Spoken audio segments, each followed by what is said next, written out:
Haleluya. Baik, puji Tuhan, hari ini kita sama-sama mempersiapkan hati kita. Kita akan mendengarkan kebenaran firman Tuhan yang saya berikan judul Yudas Iskariot versus Maria. Bapak Ibu, saya percaya semua hari ini baik dan diberkati Tuhan. Amin. Haleluya. Kita semuanya masih bisa menikmati kebaikan Tuhan. Itu adalah satu anugerah yang luar biasa daripada Tuhan untuk hari ini. Baik Bapak Ibu, hari ini kita akan baca firman Tuhan dari Yohanes 12 ayat 1 dan ayat 1 sampai 7, dan nanti akan kita lanjutkan Matius 26 ayat 14 sampai 15. Mari kita buka Alkitab kita, Yohanes 12 ayat 1 sampai 7 dan Matius 26 ayat 14 sampai 15. Yohanes, baik. Mari kita baca bersama-sama ayat 1 sampai 7 sambil kita mengingat kembali kisah ini ya. 1, 2, 3. 6 hari sebelum Paskah, Yesus datang ke Betania, tempat tinggal Lazarus yang dibangkitkan Yesus dari antara orang mati. Di situ diadakan perjamuan untuk dia, dan Marta melayani. Sedang salah seorang yang turut makan dengan Yesus adalah Lazarus.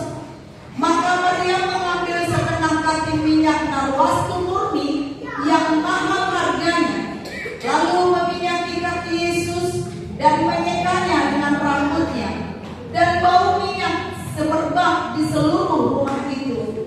Tetapi Yudas Iskariot, seorang dari murid-murid Yesus yang akan segera menyerahkan dia, berkata, "Mengapa minyak narwastu ini tidak dijual 300 dinar dan uangnya diberikan kepada orang-orang miskin?" Hal itu dikatakannya bukan karena ia memperhatikan nasib orang-orang miskin, melainkan karena ia adalah seorang pencuri. Ia sering mengambil uang yang disimpan dalam kas yang dipegangnya. Ayat yang ke-7 sama-sama. Maka kata Yesus, "Biarkanlah dia melakukan hal ini mengingat hari penguburanku." Kemudian satu lagi, Matius 26 ayat 14 sampai 15. Saya baca untuk kita semua. Kemudian pergilah seorang dari ke-12 murid itu yang bernama Yudas Iskariot kepada imam-imam kepala. Ia berkata, "Apa yang hendak kamu berikan kepadaku supaya aku menyerahkan dia kepada kamu?" Mereka membayar 30 uang perak kepadanya. Haleluya. Bapak Ibu Saudara, minggu lalu saya menyinggung sedikit tentang Matius 26 ayat 14 sampai 15 itu, yaitu tentang seorang anak Tuhan, bahkan seorang murid, seorang pelayan ya, Yudas Iskariot, seorang anak Tuhan, seorang pelayan Tuhan juga, dan dia juga seorang murid yang mendengarkan pengajaran firman Tuhan secara khusus, secara pribadi, secara spesial, eksklusif gitu ya. Nah, tetapi dia bisa melakukan satu perbuatan yang sangat-sangat tidak mungkin menurut kita, yaitu menjual Yesus dengan harga berapa? 30 uang perak. Nah, sekarang temanya tadi saya katakan Yudas Iskariot versus Maria. Nah, itulah sedikit tentang Yudas. Dia adalah seorang yang menyerahkan Yesus kepada imam-imam kepala dengan harga hanya 30 keping perak ya. Walaupun dia tahu betul bahwa Yesus itu adalah seorang yang luar biasa, dia membangkitkan orang yang mati, dia menyembuhkan segala sakit penyakit, dia mengadakan mujizat-mujizat yang luar biasa, dia mengajar dengan penuh hikmat, hanya dihargai dengan harga 30 keping perak sama dengan harga budak. Maka sekarang kita akan memperhatikan tentang Bapak Ibu Saudara. Dalam Yohanes 12 tadi kita melihat dalam ayat 3 sampai 5 di mana ketika Yesus berada di Betania, Maria mempersiapkan apa? Sebuah puli-puli. Sebuah puli-puli bukan berisi air, tetapi berisi minyak narwastu. Dan jelas dikatakan bahwa minyak narwastu itu bukan minyak palsu, tetapi minyak narwastu murni yang jelas harganya mahal. Dan dari pembacaan Yohanes ini kita tahu kalau harganya sekitar berapa? Berapa harganya tadi? 300 dinar, ya, karena Yudas berkata itu bisa dijual seharga 300 dinar. Bapak Ibu, hari ini dengan perbuatan daripada buka itu aja Yohanes saja, dengan perbuatan daripada Maria ini, ya, kita lihat hasil akhirnya di mana di sana dikatakan bahwa Maria hasilnya seluruh rumah menjadi harum, ya. Coba yang tentang si Maria, yang ada gambar Maria tadi, ya.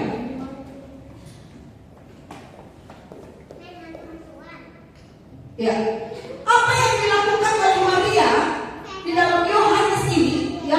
Yang pertama di sana dikatakan Maria mematikan kedagingannya. Ya, bawa mungkin bagian ketiga. Maria mematikan kedagingannya dengan perbuatan Maria yang memberikan minyak narwastu murni untuk apa? Untuk mengurapi Yesus di bagian kakinya, meminyaki kakinya, ya, meminyaki kaki Yesus. Dan dikatakan di sana menyekanya dengan rambutnya. Jadi yang pertama apa yang kita lihat powerpointnya, yang apa yang dilakukan oleh Maria? Yang pertama adalah Maria mematikan kedagingannya. Kapan ini dilakukan? Dalam Yohanes yang kita baca tadi ayat yang pertama itu dilakukan sebelum Paskah. Artinya sebelum Yesus mati, sebelum Yesus bangkit. Itulah yang dilakukan oleh Maria. Keinginan untuk menikmati 300 dinar itu bisa diserahkan oleh Maria kepada Yesus, ya. Kalau dia tidak memberikan 300 dinar itu kepada Yesus melalui minyak, dia bisa menikmati 300 dinar ini dengan lebih mewah, ya. Kita tahu bahwa 300 dinar itu sama dengan upah bekerja selama setahun. Kenapa? Karena dalam Matius dikatakan bahwa upah sehari seharga 1 dinar. Dalam Matius dikatakan pekerja itu upahnya sehari 1 dinar. Jadi kalau 1 tahun berapa hari? 365 hari. Jadi yang 65 hari anggaplah itu sebagai hari libur, gitu, ya. Jadi 300 dinar itu nilai hasil kerja atau upah selama 1 tahun. Nah, untuk sekarang Bapak Ibu, ada yang gajinya 2 juta. Kalau 2 juta berarti 1 tahun berapa itu? Berapa? Ya. Kalau 6 juta gajinya 1 bulan, 1 tahun berapa? 72, ya, yang jualan yang cepat gitunya, ya. 70 juta. Jadi kalau orang yang gajinya sekarang 6 juta, berarti dia beli harga minyak seharga 72 juta. Kalau gajinya yang 10 juta, harga 120 juta minyak, harga minyaknya. Ada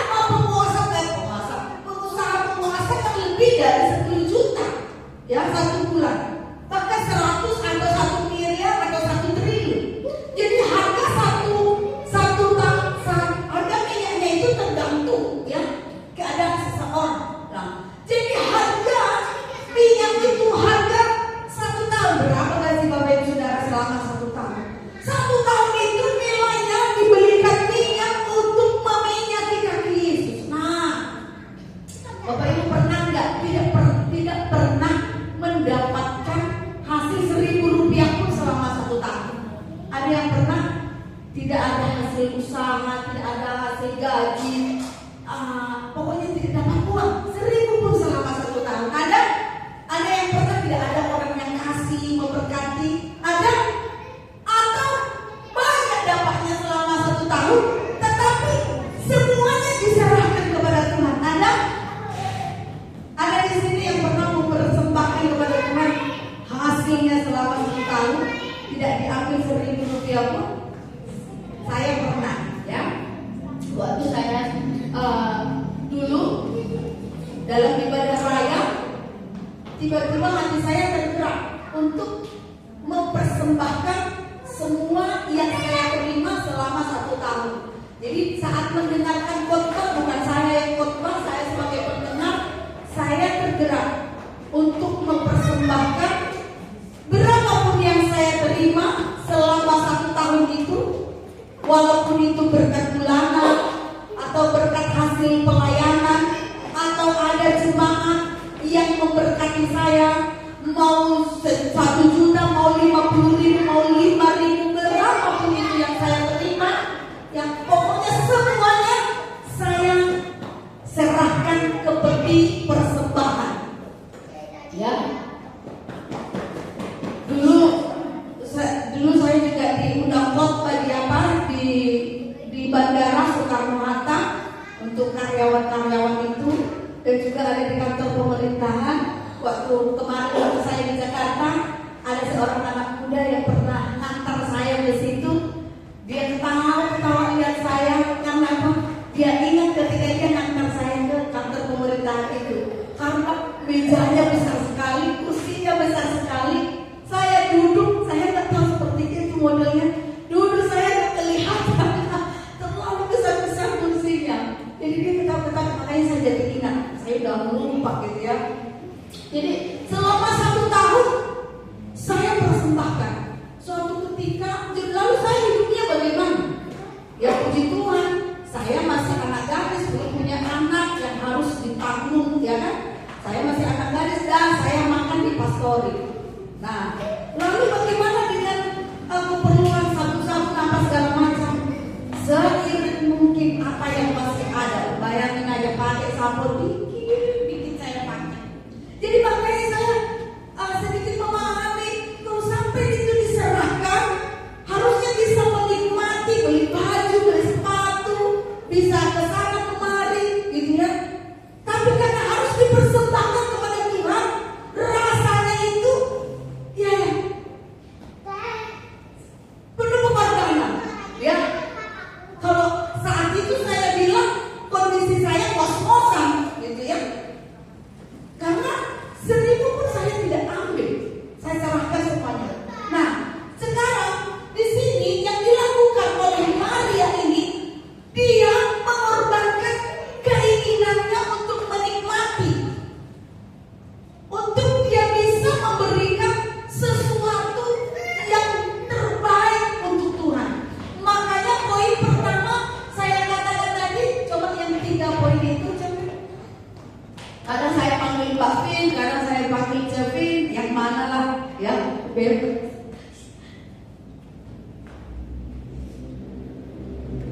Ya.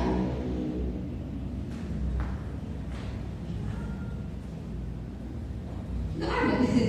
Ya oke. Yang pertama tadi saya katakan mematikan kedagingan.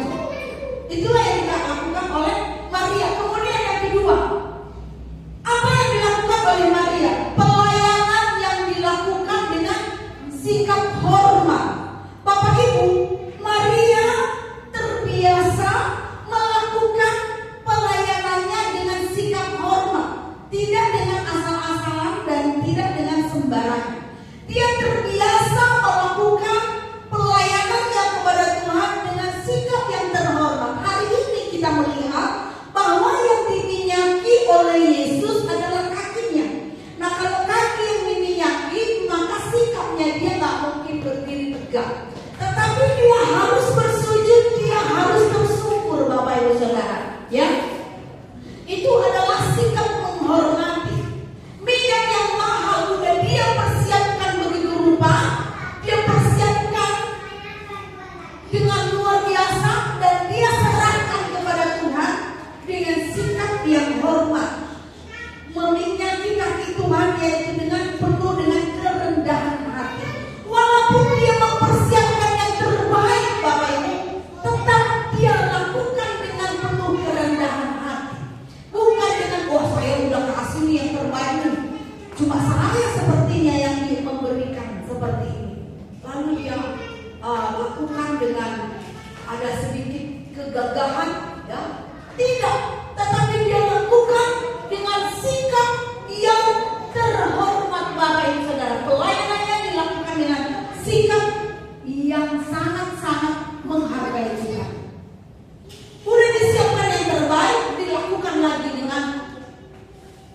penuh kerendahan hati.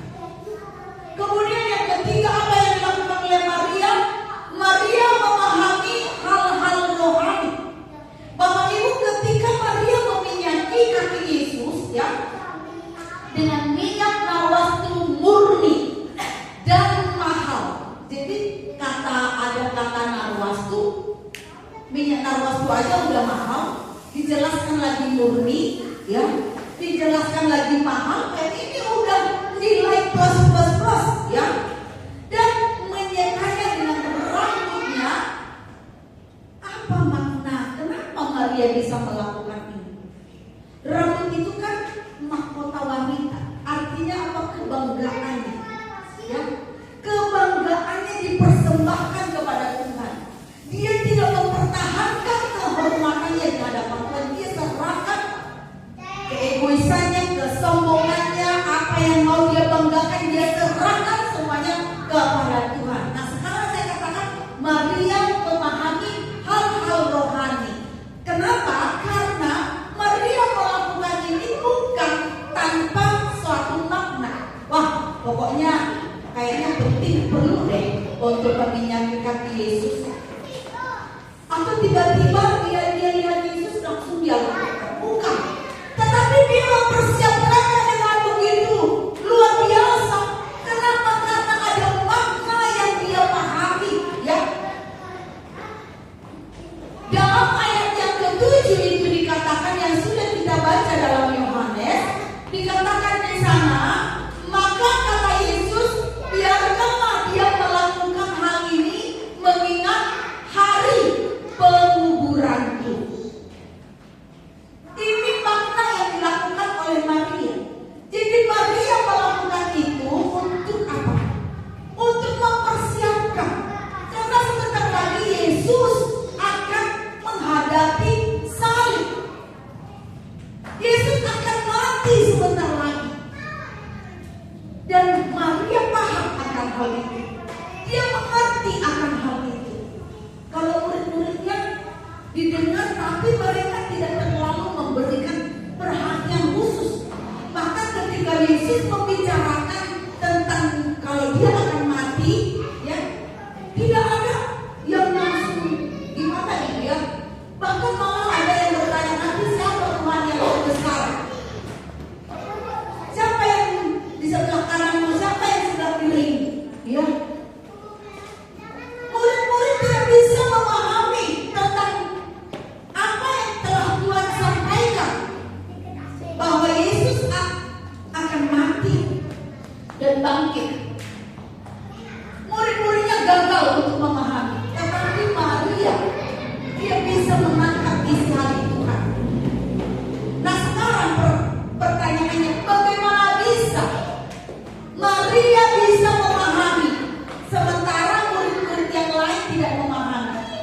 Apakah Maria lebih besar, lebih hebat dari semua murid-murid yang lain? Apakah Maria lebih hebat daripada Petrus dan ke-12 murid itu? Bukan. Tetapi kenapa Maria bisa memahami isi hati Tuhan? Kenapa Maria bisa paham apa yang Tuhan maksud ketika Yesus berkali-kali menyinggung tentang kematiannya? Kita tahu bahwa Maria adalah seorang yang suka dekat dengan kaki Yesus. Maria adalah seorang yang suka dekat dengan kaki Yesus. Pertama, ya, saat Yesus datang berkunjung, ya, ke tempat Lazarus, langsung Maria duduk, ya, duduk di kaki Yesus mendengarkan pengajaran Yesus. Ingat kan? Ketika Marta sibuk, gitu ya, dia langsung duduk di dalam Lukas 10 ayat 39.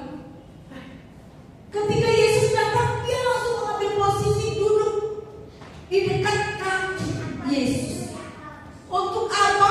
Untuk mendengarkan Tuhan mau ngomong apa. Tuhan mau ngomong apa? Dia mempersiapkan diri. Ini Tuhan mau ngomong apa?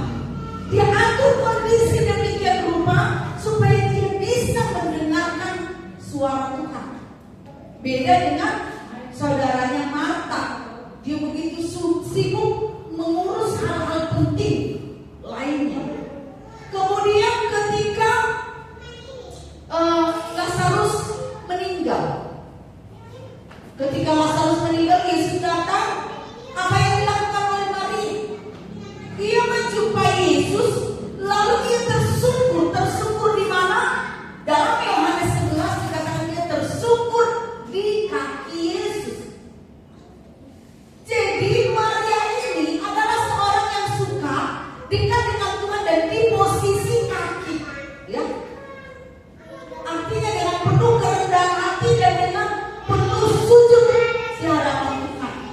Dan hari ini pun kita baca bahwa yang diminyaki oleh Yesus itu adalah yang diminyaki oleh Maria itu adalah kaki Yesus.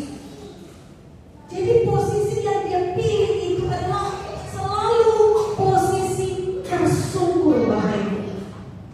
Jadi ketika dia datang kepada Tuhan, dia bisa mengkondisikan dirinya, mengkondisikan hatinya sebagai seorang yang sujud menyembah, penuh dengan kerendahan hati. Dia bisa mengatur dirinya bagaimana supaya dirinya didapati sebagai seorang yang sedang menyembah. Jadi itulah sebabnya Maria bisa memahami ketika Yudas komplain atau tidak setuju untuk Maria meminyaki kaki Yesus dengan minyak yang mahal, ya. Yesus berkata apa tadi? Biarkanlah dia melakukan hal ini mengingat hari kuburan.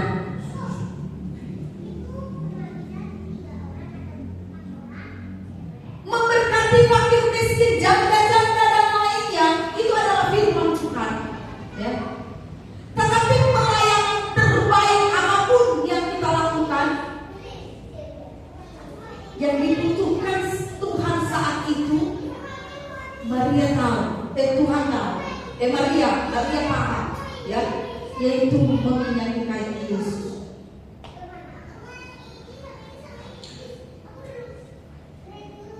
Orang yang bisa mengerti kehendak Tuhan adalah orang yang melekat, yang dekat dengan Tuhan. Misalnya, contohnya seperti tokoh Alkitab, seperti siapa? Abraham. Kok bisa dia mengorbankan Ishak? Kalau bukan karena dia paham isi hati Tuhan, gak mungkin ada orang tua yang mau menyerahkan anaknya untuk dikorbankan. Kalau hanya anaknya diserahkan ke gereja untuk dipimpin, ya mungkin tidak apa-apa. Tapi kalau untuk dikorbankan menjadi korban bakaran, siapa yang mau? Tapi karena Abraham bisa memahami hal-hal rohani, dia siap, dia rela, dia lakukan dengan hati yang besar. Kemudian Nuh. Kok bisa seorang Nuh bisa membangun bahtera di atas gunung sementara tidak ada tanda-tanda akan musim hujan? Kalau bukan karena dia mendekat dengan Tuhan, menangkap isi hati Tuhan. Siapa yang mau dianggap orang sebagai orang bodoh? Masa mau? Kita kan pasti akan jaga diri juga.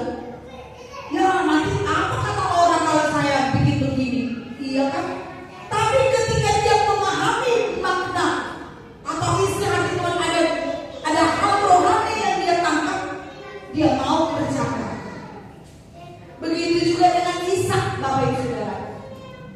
Pada saat masa sukar Ishak, di dalam Kejadian 26, kondisi kelaparan dan kekeringan.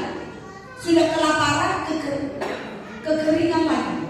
Jadi kalau kelaparan musim hujan masih bisa ada kesempatan untuk menanam, ya kan? Jadi masih ada harapan.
PowerPoint ya, karena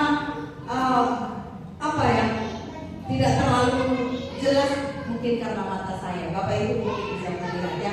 Hari ini kita belajar dan menjadi pelajaran ataupun peringatan bagi kita melihat tentang Yudas Iskariot dan Maria.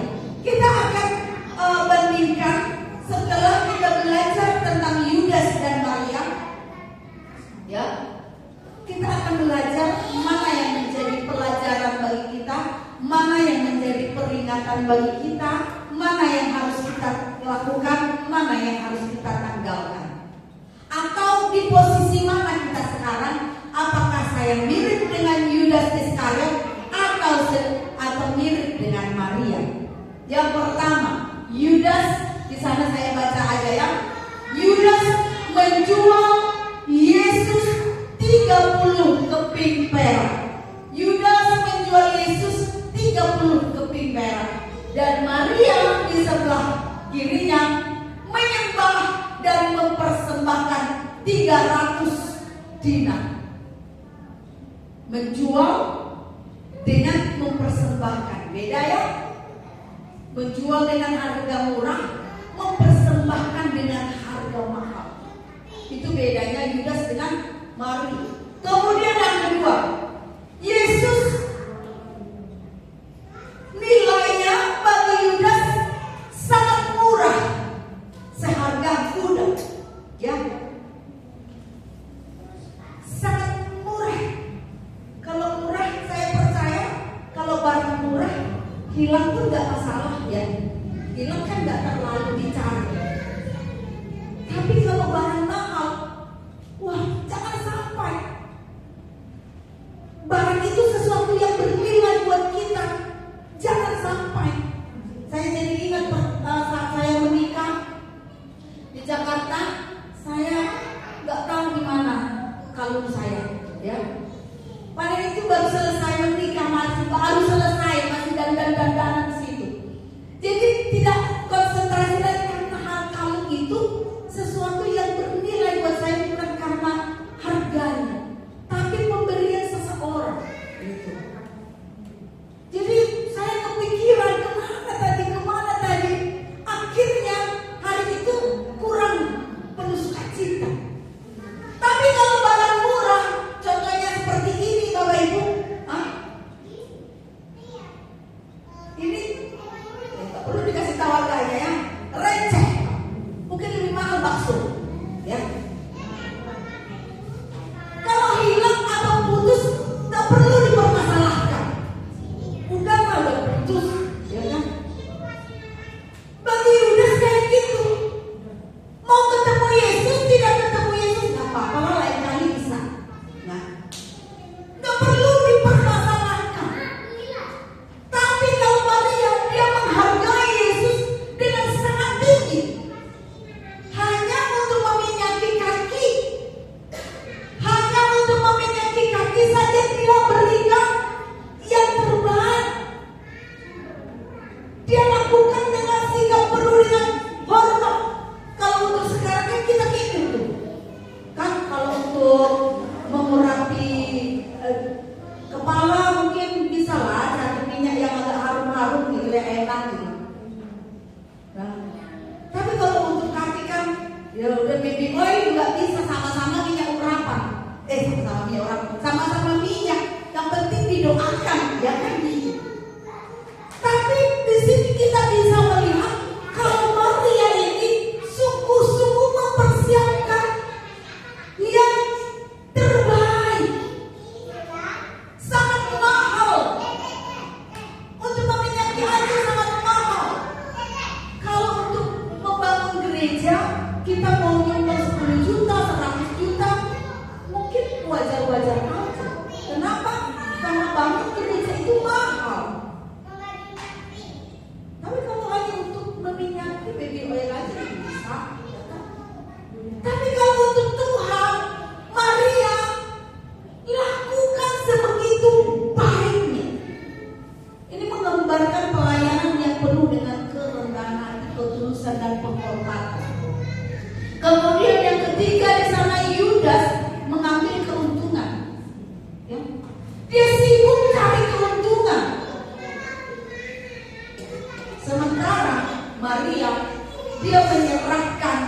milik dan kebanggaannya. Rambutnya dia serahkan, kehormatannya dia serahkan. Dia sibuk mempersiapkan, ya, bagaimana supaya melakukan yang terbaik. Dia sibuk, apalagi yang aku lakukan. Aku sudah sediakan minyak narwastu, apalagi mungkin minyak, rambut, ya. Dia sibuk memikirkan apa yang harus aku lakukan untuk Tuhan. Beda dengan Yudas. Aku dapat apa? Kemudian yang keberapa itu? 4. Tidak memahami hal-hal rohani, tetapi terlihat rohani. Nah, coba kita lihat Yohanes 12 ayat 5 sampai 6 tadi. Tidak memahami hal-hal rohani, tetapi terlihat rohani. Ya. Dalam ayat 5 kan dia katakan, mengapa minyak narwastu ini tidak dijual 300 dinar dan uangnya diberikan kepada orang-orang miskin? Seolah-olah dia seorang yang sosial, mencari donatur untuk memberkati orang-orang miskin, untuk melakukan firman Tuhan. Ini kan perintah Tuhan, ya, memberkati orang-orang miskin. Itu kan sangat baik, menolong orang. Itu sangat baik daripada hanya meminyaki kaki pakai minyak yang lebih murah, bahkan istilahnya bisa begitu, ya kan? Seolah-olah Yudas ini rohani, tetapi jelas dalam ayat 6 dikatakan, hal itu dikatakannya bukan karena ia memperhatikan nasib orang-orang miskin. Perkataan sesuai firman, tetapi ada udang di balik batu, ya, melainkan karena ia adalah seorang pencuri. Dia mencari bagaimana caranya mendapatkan keuntungan dalam hal ini. Itu Yudas. Nah, kemudian selanjutnya, kalau Maria memahami kehendak Tuhan, hal-hal rohani dalam ayat 7 tadi, dia biarkanlah dia, ya, untuk mempersiapkan penguburanku. Apa yang Tuhan inginkan saat itu, Maria lakukan. Maria tahu Tuhan ingin untuk melakukan pelayanan lain, masih ada hari lain. Tapi kalau saat Yesus ada, pelayanan yang dibutuhkan saat itu adalah menyembah. Hanya menyembah Yesus. Kegiatan lain nanti. Pada saat ibadah, pada saat datang kepada Tuhan, yang dinantikan oleh Tuhan adalah penyembahan kita, sikap kita. Dan Maria mengerti akan hal itu. Kemudian Yudas yang sudah kita baca dalam ayat 5-6 tadi, pencuri. Ia sering mengambil uang kas. Berbeda dengan Maria. Maria memiliki kebiasaan dekat dengan Tuhan. Mencuri kan satu dosa. Kalau dosa itu membuat kita jauh, rasanya tuh jauh dari Tuhan. Bapak Ibu coba diingat-ingat ketika melakukan satu dosa, ya, pasti sulit sekali untuk merasakan kedekatan dengan Tuhan, ya. Mau orang di samping kita menyala-nyala, ketika kita berada di dalam dosa, sulit sekali dekat, karena rasa tertuduh itu ada, ya. Kemudian yang terakhir di sini, Yudas mati dalam kedagingan. Nah, ketika Yudas menerima uang 30 perak, lalu dia mendengarkan berita bahwa Yesus akan mendapatkan hukuman, akan dihukum dengan hukuman mati, yaitu salib. Dia menangis dan dia datang ke bait suci, dia lemparkan uangnya yang 30 perak itu. Lalu apa yang terjadi? Dia pergi mati gantung diri. Berbeda dengan Maria, dia berikan yang terbaik. Lalu apa yang terjadi? Dia berikan yang terbaik, minyaknya yang mahal, rambutnya, kebanggaannya, ya. Artinya kedagingannya yang dimatikan. Kalau Yudas mati dalam kedagingan, kalau Maria kedagingannya yang dimatikan. Supaya apa? Supaya hidupnya bisa mempermuliakan Tuhan. Buktinya, hasilnya adalah semerbak, bau harum. Itulah yang terjadi. Nah, dalam ayat pertama tadi dikatakan kejadian atau kisah tentang Yudas dan Maria ini terjadi 6 hari sebelum Paskah. Artinya kejadiannya sebelum Yesus mati, sebelum Yesus bangkit. Artinya apa? Mereka belum mengalami kuasa kematian, belum mengalami kuasa kebangkitan. Nah sekarang kita yang ada di sini sudah menerima kuasa kematian dan kebangkitan Yesus. Kita sudah ya mengalami kuasa kematian dan kebangkitan Yesus. Jadi Bapak Ibu Saudara, kalau zaman dahulu Yudas berlaku seperti itu, menurut kita, pandangan kita, ini Yudas jahat sekali, iya kan? Kok bisa-bisanya dia bisa menjual dengan harga murah? Kok bisa? Tapi ingat Bapak Ibu, Yudas belum mengalami kuasa kematian dan kebangkitan Yesus. Maka bisa dikatakan wajar. Dia belum mengalami kuasa kematian, dia belum melihat Yesus mati menanggung dosanya. Kita masih bisa, atau Yudas kalau hidup sekarang dia bisa membela diri. Ya waktu itu kan aku belum melihat pengorbanan Yesus, aku belum menerima kuasa untuk mengalahkan maut.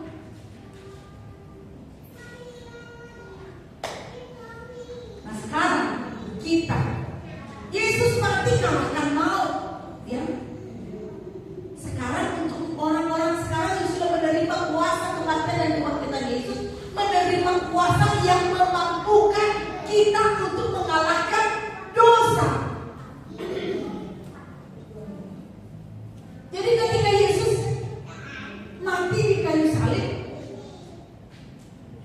dan bangkit, dia mau berikan kita kasih karunia untuk mampu mengalahkan dosa. Bukan karena kita tidak ada keinginan dosa lagi, ya. Bukan karena kita tidak mau berbuat dosa lagi, masih ada keinginan. Tetapi Tuhan kasih kita kekuatan atau kuasa untuk mampu melawan atau meninggalkan. Jadi Yudas bisa bela diri. Lah kamu enak aja kamu ngomong sekarang bilang aku jahat. Ya kamu kan enak, kamu udah punya kuasa,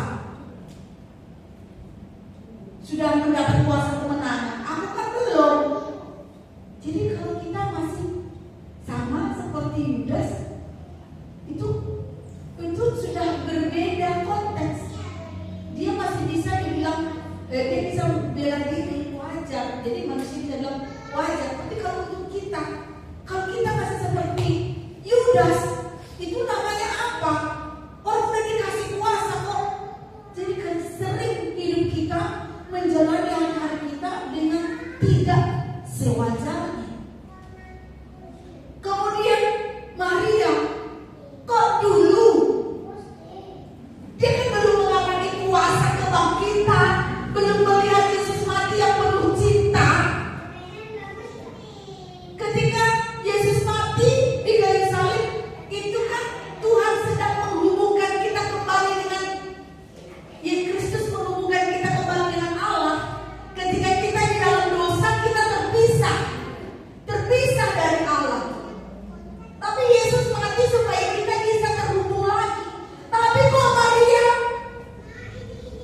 bisa mendekatkan diri kepada Tuhan?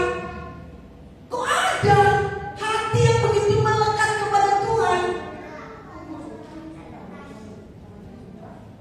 Itu luar biasa. Saat itu luar biasa.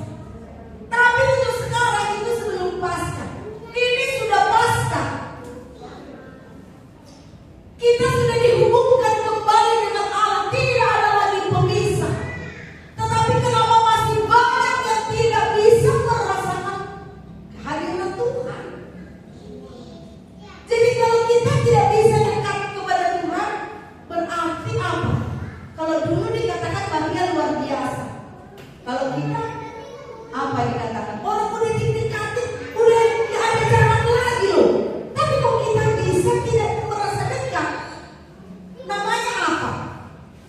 Jawab sendiri lah, ya kan? Kalau dulu terpisah karena dosa, tidak bisa dekat dengan Allah. Tapi Maria bisa merasakan kedekatan. Dia belum melihat Yesus, cintanya Yesus yang luar biasa itu kan disalib. Dia tunjukkan ini loh cintaku yang besar. Dia belum melihat cinta itu. Tetapi kenapa cintanya Maria begitu luar biasa?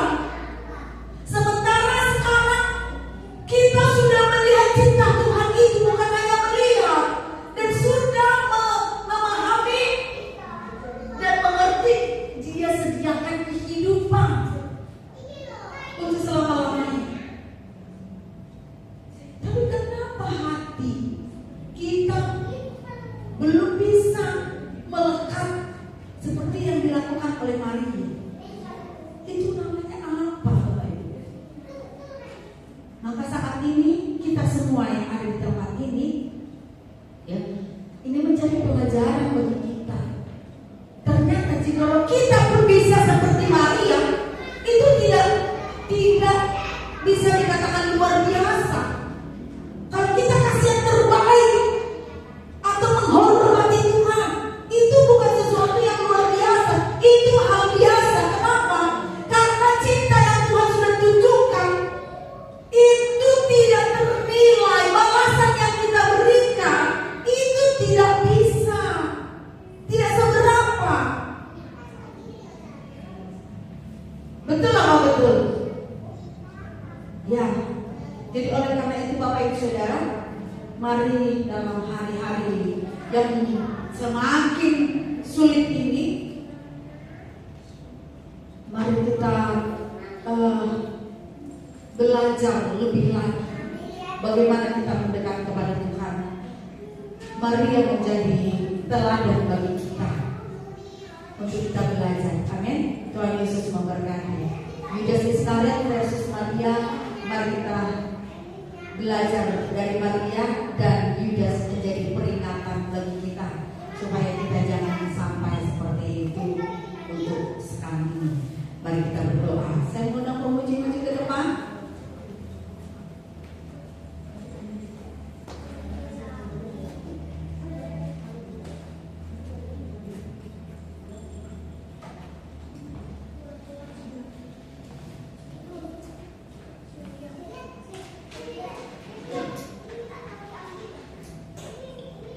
Ya.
belajar memberikan yang terbaik kepadamu, yaitu menyembah Engkau dari hati kami. Uramaya syakara balabaya syakara, uramata karalabaya shikara balabaya, uramata karalabaya shikara bapa syakara. Urami kami semuanya saat ini di dalam nama Yesus. Uramata karalabaya shikara hasana, supaya kami boleh belajar dan belajar ya Tuhan, terus untuk memberikan yang terbaik kepadamu, mengenal Engkau, menghormati Engkau, dan memberikan hidup yang menyenangkan hatimu.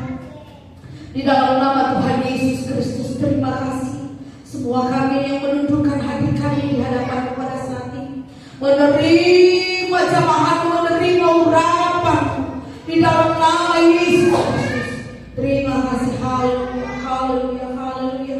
Jamah setiap kami, sentuh kami dalam nama Yesus. Tumpahkan tanganmu atas kami semuanya, dan turunlah berkat-Mu, urapan-Mu atas kami. Orang masyarakat karabayasya yang membuat kami lebih lagi ya Tuhan, untuk dekat dengan Engkau, untuk lebih lagi mengerti hal-hal rohani, untuk lebih lagi mengerti isi hati-Mu di dalam nama Tuhan Yesus Kristus. Terima kasih Bapa, supaya kami bisa melakukan apa yang sedang Engkau inginkan untuk kami lakukan, seperti Maria ya Tuhan, di dalam nama Tuhan Yesus. Terima kasih, terpujilah Engkau. Kami sudah mendengarkan kebenaran firman, dan biarlah firman mengajar kami dalam nama Yesus. Untuk sepanjang minggu ini kami boleh belajar untuk memilih melakukan ketaatan kepada-Mu. Dalam nama Yesus kami berdoa. Sama-sama kita katakan amin. Tuhan Yesus memberkati. Silakan duduk kembali.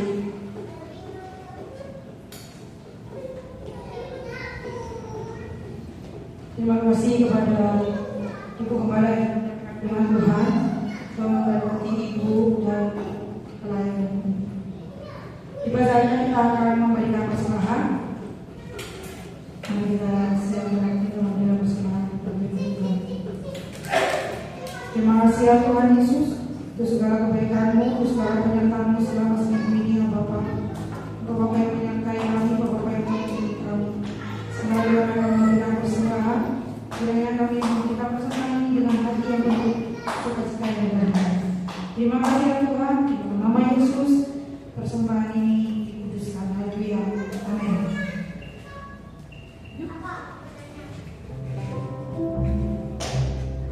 Biarlah kita menang bersama Tuhan Yesus kita. Amin. Tuhan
ada pesaga di tempat ini, ya, tempat ini. Ada pesaga di Kamis jam 7 malam di tempat ini. Kalau punya tempat nanti ada informasi lebih lanjut. Hari Minggu ada salam jam 9. Kemudian kita beribadah kembali jam 5 sore di tempat ini. Diharapkan jemaat tidak terlambat. Terima kasih. Tuhan Yesus memberkati dan untuk dipersilakan oleh Ibu Bapak.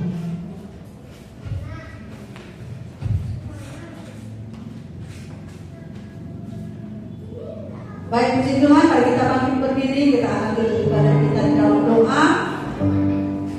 Kita agungkan, kita muliakan Tuhan kita. Haleluya.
Kesehatan pemulihan Tuhan berikan kepada semua yang mengalami sakit, penyakit dalam nama Yesus. Mari kita berdoa untuk partai saat ini. Mari kita angkat suara kita. Kami juga memberkati Tuhan anakmu Bapak Tekwin yang masih di rumah sakit pada saat ini. Dalam masa pemulihan Tuhan memberkati di dalam nama Tuhan Yesus. Terima kasih Bapak. Haleluya. Berkati seluruh keluarga yang menjaga, Tuhan berikan juga kesehatan dalam nama Tuhan Yesus Kristus. Haleluya, haleluya. Terima kasih Bapak. Haleluya. Berkati anak-anakmu yang sudah ambil bagian melayani Engkau pada hari ini. Tambah-tambahkan kemampuan untuk melayani Tuhan, pengenalan akan Tuhan di dalam nama Yesus Kristus, sehingga terus bisa memberikan yang terbaik kepadamu. Mari jemaat Tuhan, arahkanlah hatimu kepada Bapa kita sumber segala berkat, dan mari kita terima berkat dari Bapa kita. Haleluya, haleluya. Terima kasih Yesus. Dari Yesus berkuasa dalam nama Yesus. Haleluya. Dipagarinya Engkau dengan pagar perlindungannya, dengan tempat sayangnya dijaganya Engkau setiap waktu. Di dalam nama Tuhan Yesus Kristus disingkirkannya, dihalaunya semua musuh-musuhmu. Dalam nama Tuhan Yesus kegelapan yang mau menyerang Engkau disingkirkannya, dan dilahirkannya kekuatan baru dalam kehidupanmu, untuk Engkau boleh keluar dari segala pergumulanmu di dalam nama Tuhan Yesus. Diteranginya mata hati dan pikiranmu, sehingga selalu melihat rencana Tuhan dalam hidupmu. Di dalam nama Tuhan Yesus Kristus dicurahkannya anugerahnya atasmu, dan diurapinya engkau untuk hidup bagi Tuhan sepanjang minggu ini. Di dalam nama Tuhan Yesus dijadikannya engkau menjadi berkat, karena engkau diberkati dengan kelimpahannya. Dalam nama Tuhan Yesus, damai daripada Allah Bapa, cinta kasih dari Tuhan Yesus, dan persekutuan dari Roh Kudus menyertai engkau dari sekarang sampai selama-lamanya. Tuhan Yesus memberkati. Amin. Bapa kami yang di surga, dikuduskanlah namamu, datanglah kerajaan, jadilah kehendak-Mu di bumi seperti di surga. Berikanlah kami pada kami makanan kami yang secukupnya, dan ampunilah kami akan kesalahan kami, seperti kami juga mengampuni orang yang